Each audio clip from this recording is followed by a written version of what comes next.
오늘의 사연 시작하겠습니다. 올라오는 사연 챙겨 듣고 있는 29살 남자입니다. 따로 하는 일은 없고 아르바이트 하면서 먹고 살고 있습니다. 작년에 형수님과 있었던 일입니다. 군입대 타이밍을 잘 맞춰서 칼복학을 하면서 제 주변 동기들이나 친구들보다 조금 더 빠르게 대학을 졸업하게 되었습니다. 취직을 바로 준비했으면 더할 나위 없이 좋았겠지만 졸업 일찍 한 게 뭐라고 그렇게 여유를 부렸는지 취직 준비보다 조금 더 청춘을 즐기자는 생각에 취직을 위해 더 해야 하는 공부를 안 하고 놀기 시작했어요. 토끼와 거북이의 일화가 생각이 나네요. 지금은 뭐하러 그렇게 헛된 시간을 보냈는지 후회가 되지만 이미 후회를 시작했을 때는 때가 늦은 상황이었어요. 시간은 야속하게도 빠르게 지나가기만 했습니다. 결국 저는 별다른 수학도 없이 본과로 돌아가야만 했습니다. 저희 집이 큰 집은 아닌데 대신에 다른 의미로 큰 집이었습니다. 말 그대로 집이 제일 컸거든요. 덕분에 친척들이 전부 모이기 쉽다는 이유 하나만으로 제사를 저희 집에서 지내고 명절이나 무슨 날마다 저희 집에 모였습니다. 세뱃돈을 받기 위해 내려간 본가에서 처음으로 가족이 아닌 사람이 한 명 섞여 있었어요. 사촌형이 있었는데 결혼을 할 것 같다고 가족들에게 인사를 시키려 예비 형수님을 데리고 왔던 거예요. 저는 형수님을 처음 보자마자 속으로 아하고 탄성을 내질렀습니다. 요즘 잘 나가서 예능에도 많이 나오는 연예인 누구를 완전히 그대로 빼다 박은 외모를 가지고 있었기 때문이에요.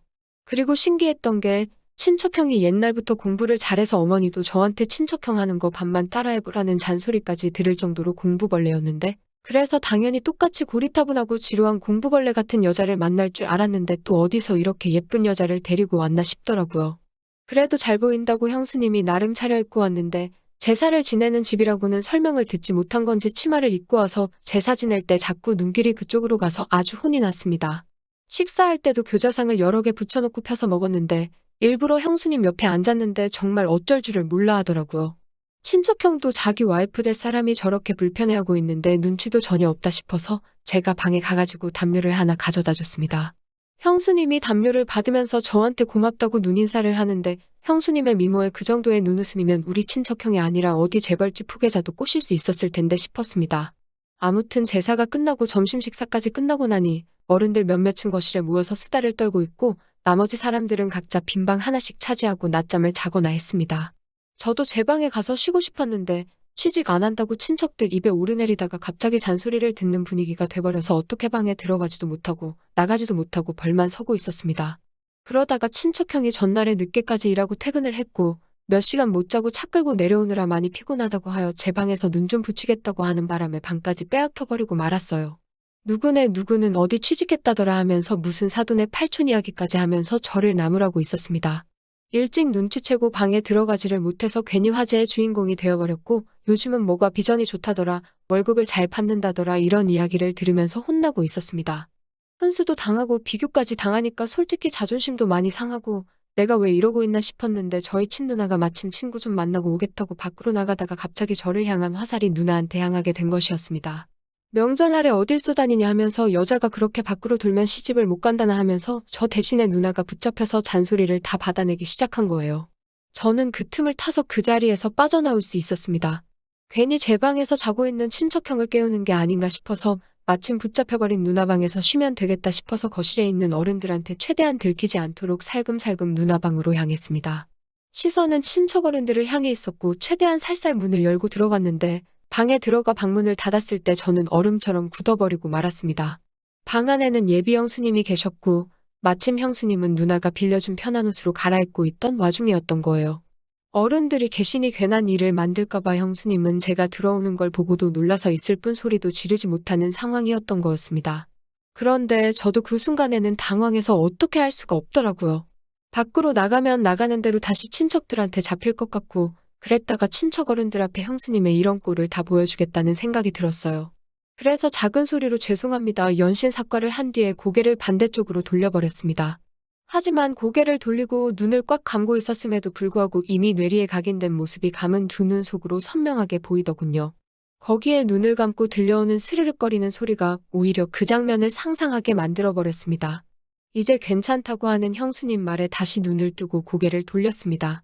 매일 누나가 입는 편한 티셔츠에 반바지로 갈아입었는데 옷이 날개라고 하는 말은 다 거짓말 같은 게 같은 옷인데도 형수님이 입고 있으니까 아예 다른 옷처럼 보이더라고요. 하얀색 티셔츠가 얇아서 속이 비치는데 오히려 그것마저도 잡지화보에 나올 법하게 스타일 있어 보였습니다.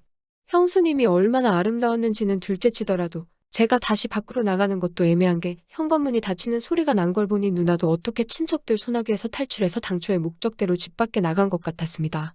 그러니 제가 나가면 다시 친척들에게 잡혀 잔소리를 들어야 했죠. 물론 형수님하고 단둘이 좁아터진 누나 방에서 있는 것도 충분히 어려운 일이었습니다.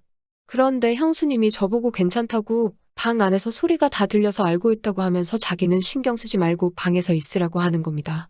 형수님한테 친척형은 제 방에서 자고 있는데 왜 누나 방에 계시냐고 물어봤어요. 형수님은 아직 결혼한 것도 아니고 결혼할 사이라고 소개를 해주러 온 건데 어른들 다 계신데 아무리 그래도 한 방을 쓰는 건 아닌 것 같아서 그랬다고 합니다. 친척형이 제가 이 방에 있는 걸 알면 화내지 않겠냐고 물어보니 그건 걱정하지 말라고 하더라고요. 일어나면 연락을 준다고 했다고, 그때 나오면 된다고 미리 말을 맞춰놔서 괜찮다고 했습니다. 형수님도 가만 보니 먼 길 오느라 많이 피곤해 보였고 편한 옷으로 갈아입은 게 낮잠을 좀 자려고 했던 것 같아서 누나의 침대를 양보했습니다. 저는 바닥에 누워도 된다고 하고 바닥으로 먼저 누워버렸어요. 핸드폰으로 뭐 드라마나 영화 같은 걸 보려고 했는데 도무지 집중이 안 되더라고요. 형수님은 피곤했는지 금방 잠이 들었고 새근새근 숨쉬는 소리가 들리니 그 소리가 너무 신경이 쓰였나 봐요. 예쁜 사람은 잘 때 어떤 모습으로 자는지 궁금해서 살짝 고개를 들어서 형수님을 쳐다봤는데 저를 의식한 건지 제가 있는 방향으로 등을 돌린 채 자고 있었습니다. 그런데 오히려 등을 돌린 채 자고 있으니 뒷모습이 보여서 오히려 더 제 몸과 마음이 둘 다 부풀기 시작했어요. 잡생각이 너무 많이 나서 고개를 돌려버렸습니다. 그러지 않으면 큰 실수를 해버릴 것만 같았어요. 그런데 불편한 건 저만이 아니라 형수님도 불편하긴 매한가지였나 봅니다. 제가 바로 옆에 있어서 그런가 형수님도 잠에 들지 못하고 있는 상황이었었나 봐요. 이번엔 제가 형수님이 있는 반대쪽으로 등을 돌리고 누워있어서 형수님이 일어나 있는지 몰랐는데 형수님이 언젠가부터 제 쪽으로 방향을 틀어서 제가 뭘 하고 있는지 봤는가 봐요. 저는 핸드폰을 만지작대면서 영화 하나를 보려고 준비를 하고 있었는데 형수님이 제가 보는 영화를 보고는 그 영화 자기가 좋아하는 영화라면서 아는 척을 하면서 먼저 말을 걸어왔습니다. 피곤하신데 안 주무시냐 물었더니 괜히 저를 배려해준다고 저 때문에 못 자겠다고는 말을 하지 않았고 그냥 서울로 다시 올라가는 길에 차 안에서 자면 될 것 같다고 하면서 아무리 그래도 어른들이 다 계시고 그런데 편하게 잠들 수 없을 것 같다고 말을 하더라고요. 그 말에도 제가 불편할까봐 헤아려주는 걸 보니 형수님은 참 얼굴도 어쩜 그리 예쁜데 마음씨까지 고운지 여태껏 자라오면서 성적도 항상 좋고 좋은 대학 졸업해서 좋은 회사에 취직한 친척형이었지만 한 번도 부러워해 본 적이 없는데 형수님 같은 여자와 결혼을 하게 된다는 걸 생각하니 처음으로 질투가 다 나더라고요.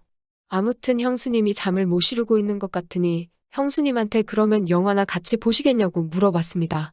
누나 방에 컴퓨터가 한 대 있는데 핸드폰을 거기에 연결하면 그나마 조금 큰 화면으로 같이 볼 수 있겠다 싶었거든요. 형수님도 흔쾌히 그러겠다고 했고요. 그렇게 주섬주섬 영화를 보기 위해 세팅을 하고 있는데 앞불사 가장 중요한 게 없더군요. 핸드폰과 모니터를 연결시켜주는 케이블이 제 방에 있다는 걸 깜빡해버린 거예요. 자신있게 영화를 보자고 했는데 가장 중요한 게 없어서 난감해져 버렸습니다. 형수님한테 죄송하다고 케이블이 없어서 영화를 같이 못 보겠다고 말을 하는데 형수님이 케이블 이거 말하는 거냐고 하면서 형수님의 가방에서 제가 필요한 케이블을 딱 꺼내더군요. 구멍에 맞는가 꽂아봤더니 딱 제가 찾는 그 케이블이었습니다. 이런 걸 왜 가지고 다니시냐 물었더니 오늘 내려오는 길에 차 안에서 자기도 영화 한 편 보고 싶어서 가지고 왔다고 하는 거예요. 어떻게 우연히 겹쳐서 다행스럽게 제 핸드폰을 연결해서 형수님과 영화 한 편을 보기 시작했습니다. 형수님은 침대에 누워서 보고 있었고 저는 바닥에 누워서 보고 있었어요.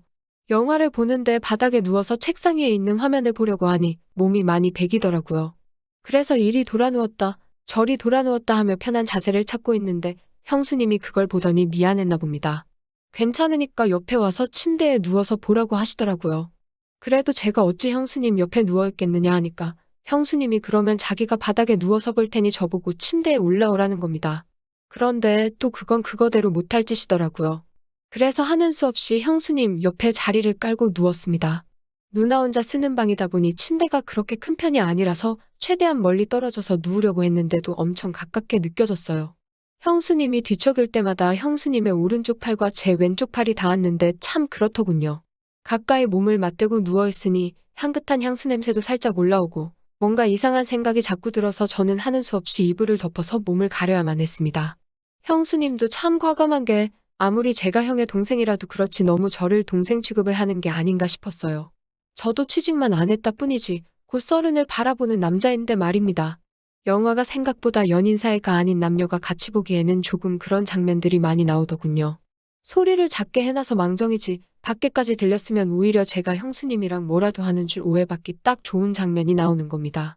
아무리 형수님이 대범해도 그렇지 그 장면이 나올 때만큼은 고개를 돌리고 있더라고요. 장면은 끝날 생각은 안 하고 소리는 더욱 더 대담해지는 것 같아서 제가 냉큼 일어나 영화를 꺼버렸습니다.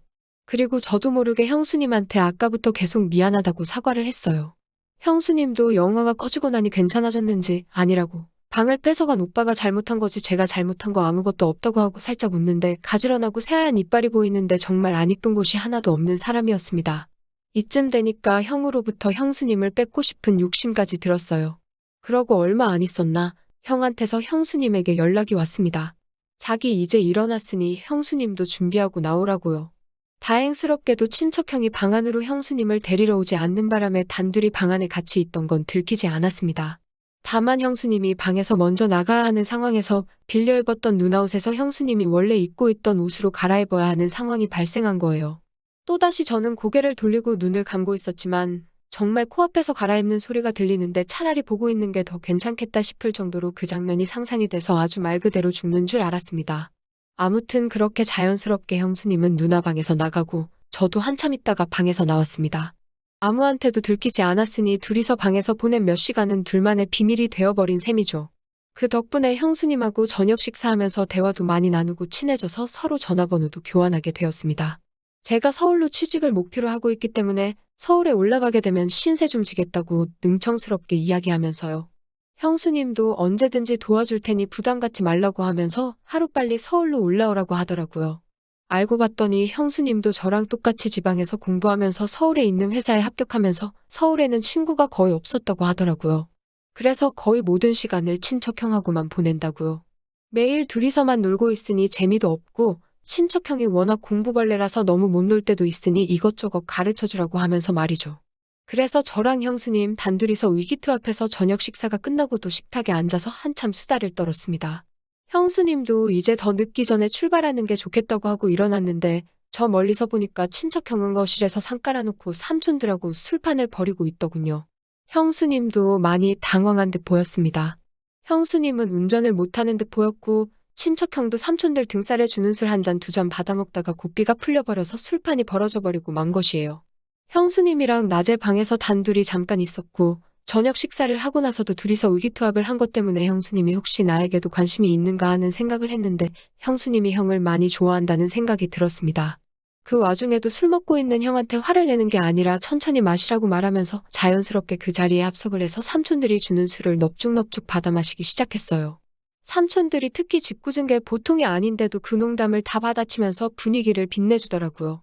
참 부럽다는 생각이 들었고 저도 나중에 결혼을 한다면 저런 여자랑 해야겠다고 결심까지 했습니다. 그런데 한참 그 장면을 보고 있는데 역시 짓궂은 삼촌들이 형수님을 가만둘 리 없었죠. 일부러 어떻게 술에 뻗게 만들려고 술을 쉴 새 없이 연거푸 계속 따라주는 겁니다. 친척형은 많이 마신 것 같아 보이지는 않았는데 벌써 옆에서 뻗어버려 있었고 형수님 혼자서 삼촌들을 상대해야만 했습니다. 그래서 제가 형수님을 도와주려고 옆으로 가서 형수님한테 집중되는 술을 같이 비우기 시작했어요. 정말 대단했던 건 우리 삼촌들이 주량 하나만큼은 누구한테 접은 적이 없을 정도인데 삼촌들이 술에 취해서 거실에 뻗어버릴 때까지 형수님은 그 술을 다 버텨내고 있었던 거예요. 저는 나중에 합류를 했으니 그만큼 술이 덜 취한 상태였고요. 아무튼 삼촌들은 그렇게 그냥 거실에서 재우고 형님하고 형수님을 제 방으로 옮겨서 재우고 저는 그날 외박을 하기로 한 누나 방에서 잠에 들었습니다. 술기운에 피곤한 몸을 이끌고 누나 방 침대에 누워서 눈을 좀 붙였어요. 그래도 낮 동안 형수님이 누워있었다고 침대에서 형수님의 향수 냄새가 살짝 배어있는 듯 했습니다. 그렇게 술기운에 잠이 들었는데 인기척이 느껴져서 잠에서 깨고 말았습니다. 뭔가 싶어서 숨을 죽이고 있었는데 옅게 느껴졌던 형수님의 향수 냄새가 강하게 나는 겁니다. 고개를 돌리니 제 옆에 형수님이 누워있었어요. 형수님도 술기운이 많이 올라있는 듯 보였고 분위기를 보아하니 화장실을 다녀왔다가 방을 착각해서 낮 동안 한참 있었던 누나 방으로 돌아온 것 같았습니다. 나란히 누워 얼굴이 가까이 있으니 형수님이 코로 숨쉬는 콧김까지 생생하게 전해져 오더라고요. 형수님의 숨결에 술 냄새가 강하게 섞여 기분이 더욱 더 이상해졌어요. 참 아름다운 사람이구나. 왜 친척형을 만나지? 이따금씩 아까부터 생각한 의문이 계속해서 들더라고요. 저랑은 나이차도 별로 나질 않으니 아무리 연상의 여인이라도 저를 먼저 만났으면 어떻게 됐을까 싶은 묘한 질투심도 가지고 있었던 상황이고 말입니다. 더 있으면 무슨 일이 생길 것 같아서 한참을 고민하다가 방에서 나와 삼촌들이 뻗어있는 거실 한 구석에서 저도 잠에 들었습니다. 다음 날 아침이 돼서 형수님은 전날 밤의 상황을 기억을 못하는 듯 했어요. 삼촌들은 새벽녘에 깨서 이미 다 돌아갔고 친척형과 형수님도 같이 돌아갈 채비를 하더군요. 이대로 보내면 언제 또 만나나 싶은 생각이 들었습니다. 친척형은 그렇다 쳐도 딱 하루같이 있었을 뿐인데 형수님을 한동안 못 본다는 생각을 하니 너무 서운하고 아쉬웠어요. 그렇게 친척형네를 보내고 저는 다시 누나 방으로 들어왔습니다. 제 방도 있었지만 형수님이 벌써 보고 싶어져서 방 안에 남아있는 형수님의 잔향이라도 맡아보려 들어왔어요. 그런데 벼랑간 제 핸드폰이 울리더군요. 형수님이었습니다. 내용은 얼른 취직하라고, 그리고 서울에서 보자는 말이었어요. 그리고 형수님이 덧붙인 말은 얼른 서울에 와서 어젯밤에 못한 걸 마저 하자고 하는 겁니다. 취했다고 생각했던 형수님은 사실 제정신이었던 거고 저는 굴러들어온 기회를 제 발로 차버리고 말았던 거예요. 아무튼 그 말이 계기가 되어서 저는 엄청나게 공부를 하게 되었고 원하는 대로 서울에 취직을 하게 되었습니다. 마침 회사도 형수님네 신혼집과 가까워서 친척형이 출장을 간 날에는 형수님과 둘이서 그날처럼 의기투합해서 함께 시간을 보냈어요. 아직도 가족들에게는 비밀로 하고 형수님과는 종종 만나고 있습니다. 꼬리가 길면 밟힌다는 말이 있는데 들킬 땐 들키더라도 저는 이 관계를 쉽게 끊고 싶지는 않네요. 형수님도 딱 이 정도 사이까지만 원하는 것 같아서 그런 부분은 조금 많이 아쉽습니다. 형수님이 언제고 저를 선택할 결심이 서면 저는 그때는 제 모든 걸 걸어서라도 형수님을 행복하게 해주려고 하는 생각입니다. 또 찾아주셔서 감사합니다. 매일 새롭고 흥미로운 사연으로 찾아뵙겠습니다. 구독과 좋아요 잊지 마시고 다음 사연으로 다시 찾아뵙겠습니다. 감사합니다.